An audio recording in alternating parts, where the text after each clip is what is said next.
Hey guys, Vas here from Aussie RC Playground and welcome to another unboxing. Today we're going to be looking at an RC from a brand that I've not had in the past, and it's also an RC that I think is a little bit more price friendly for those of you out there who are perhaps trying to get into the hobby and don't want to outlay hundreds of dollars for your first RC.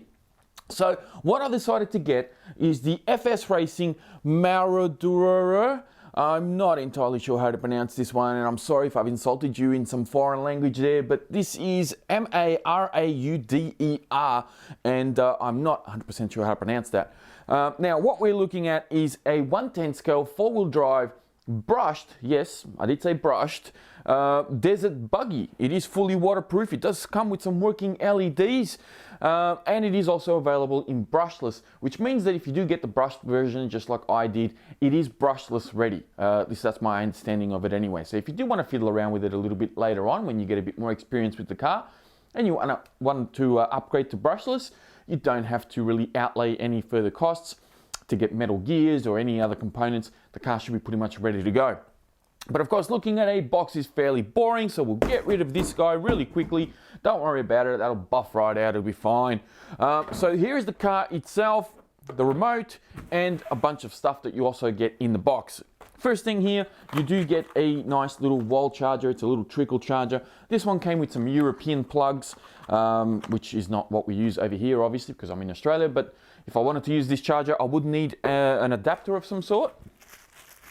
There is also a battery included, and this guy is actually a decent size. It is only a nickel metal hydrate battery pack. It's a 3600 milliamp, and it does come with a Tamiya plug.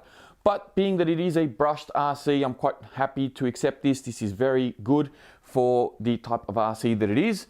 There's also a bag of goodies, and there's something in this bag that I've not seen in any other RCs in the past. I'll just see if the camera will focus here. So there's a bunch of hardware, a bunch of screws. There's also some body pins and some spare wheel nuts. You have an antenna tube, binding plug, and there's even a little cross wrench just there as well. The screws is something that I don't usually see included in RCs. So this is something totally new and I guess pretty cool. You know, if you do lose some screws, at least you got spares. In the bag, there's also a spare antenna tube. There are also some preload spaces for your shocks and a sticker sheet, so you can actually add extra stickers to the car if you want to. Now these are not pre-cut. You are going to need to cut them up with some scissors and then obviously put them on the car, which is good. I mean, I don't mind, you know, customizing the look of an RC, especially if you've got more than one person that has the same truck or buggy in this case. You can change up the stickers, that way you recognize which one's yours. Instruction manual, pretty simplistic. There's not a, you know, it's not very thick, but it is all in English. There are some troubleshooting options here or literature in the front, some safety precautions. The rest of the pages are blown up pictures of the car, all of which have got part numbers attached to them. So this will help you, of course, work on the RC. And then here at the back, there's even a couple of pages with, you know, individual part numbers for each component. So if you do need to order more parts, you got all the information that you need on the in the manual, I guess. The remote, it's a fairly generic remote. Does feel pretty good in the hand. It's got a good feel to the wheel as well. A lot of throw on the wheel, so you'll get a lot of scope for your steering.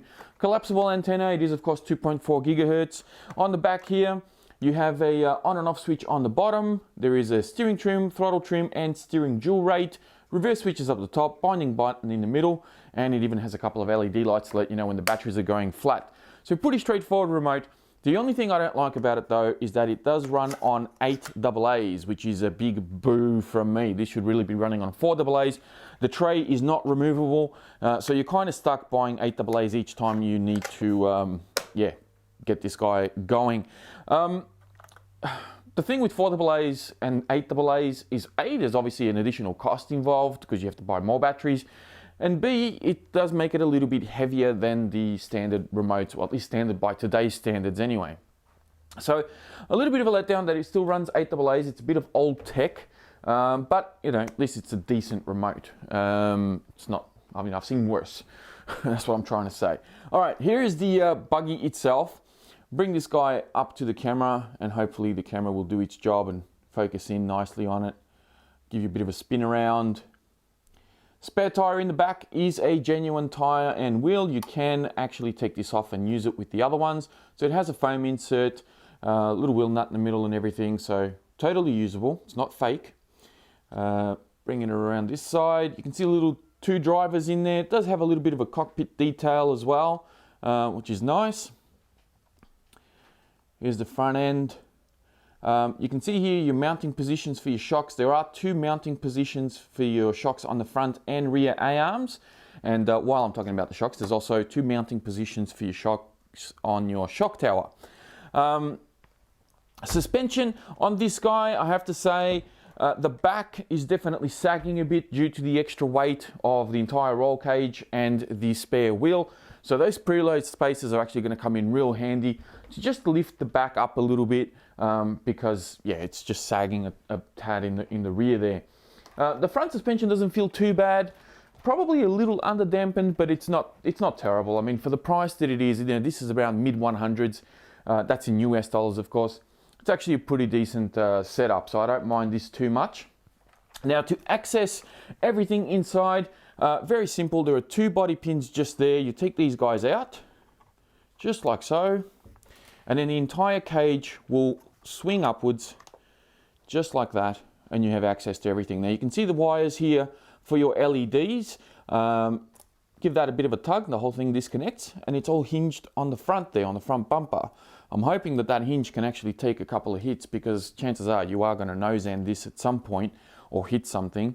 The shocks do have these little aluminium collars on them, but the actual eyelid itself is plastic, but it's nice that they have that little bit of reinforcement to stop the shock caps from popping off.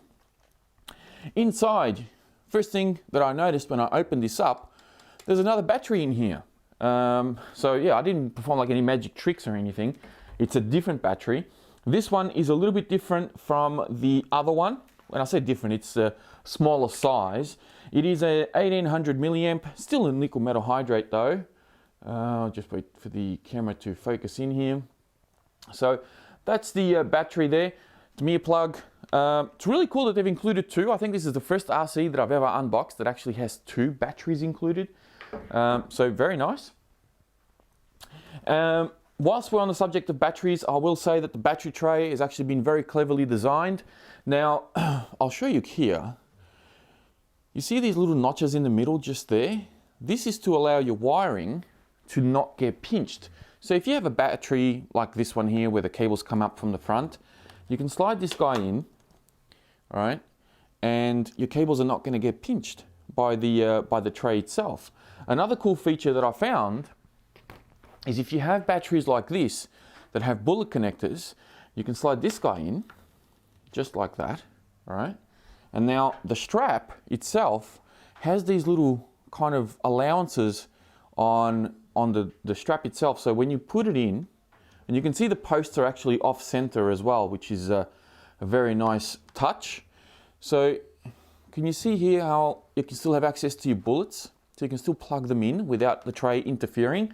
So this is a really cool thing. I mean, it's a very minor thing. A lot of people probably would just overlook this completely, but I've had my fair share of RCs where the battery trays aren't really given much thought. You know, it's up to the end user to figure out how to fit batteries in there. They've allowed a certain amount of space. What batteries you use and how you fit them, that's up to you. But here they've actually given it a little bit of thought and been considerate to the end user. So I do appreciate that. Now, going to the electronics. Brushed ESC. Now the cool thing about this brushed ESC, I'll swing this around and I'll show you, hopefully if this cable can get out of the way here. No? Okay. Doesn't want to play ball with me today. Come on, get in there. Stay. All right. So just here, there are these little tabs just there, and you can pull these out and switch them around. One of the tabs will switch between nickel metal hydrate batteries and LiPo batteries, and the other one will actually switch off reverse. Don't know why you'd switch off reverse unless you're in a racing environment, but you do have that option there. So these I think are called jumpers. Some people call them jumpers. You can pull them out. I've seen these in other ESCs in the past, and they work very well. You simply have to switch between nickel metal hydrate and LiPo. Reason why that is because LiPo needs to have a LiPo cutoff while the nickel metal hydrates don't. So that's why you need to switch them around. On and off switch, waterproof receiver box. Now it does say waterproof on the box, but I'll be totally honest with you, because this is not screwed down, it only has body pins in it. I'll be more inclined to use this as a splash proof type of receiver box, purely because if you go and submerge this into water, there's a chance that you might actually get water in there. So I wouldn't submerge the car, but going through a puddle or going through wet grass or any type of environment like that, you should be fine. The steering servo is a 3 kilogram steering servo. Not sure how this one's going to go. It does seem to be a little bit weak for this type of RC, because it does have a bit of weight to it. But it does have an aluminium heatsink, which is pretty cool. So nice to see that as well. You have adjustable camber front and rear, and you also have adjustable tow in the front. Now I think I've covered pretty much everything on the electrics. Just lastly, there is a clear window here for you to see the gears inside. This does have a slipper clutch, and it is adjustable, but you do need to take out 3 body pins. Bring this up again here. There's 3 body pins here, 1 on this side, 2 on this side, and these 4 screws. You need to take them out to be able to pull the cover off to access your slipper. So not the easiest thing to access, but at least the option is there. Now, the front does use pillow ball steering. So here we go. Hopefully the camera will focus in on this. Let me see if I can get this to work. Here we go. There we are. So you can see that nice and clear. So pillow ball steering here. Standard C-hub design in the rear. What else can I tell you? Metal dog bones all the way around. There are no CVDs. And it all seems to be fairly solid. The dog bones look to be about 3 millimeters thick, which is pretty decent.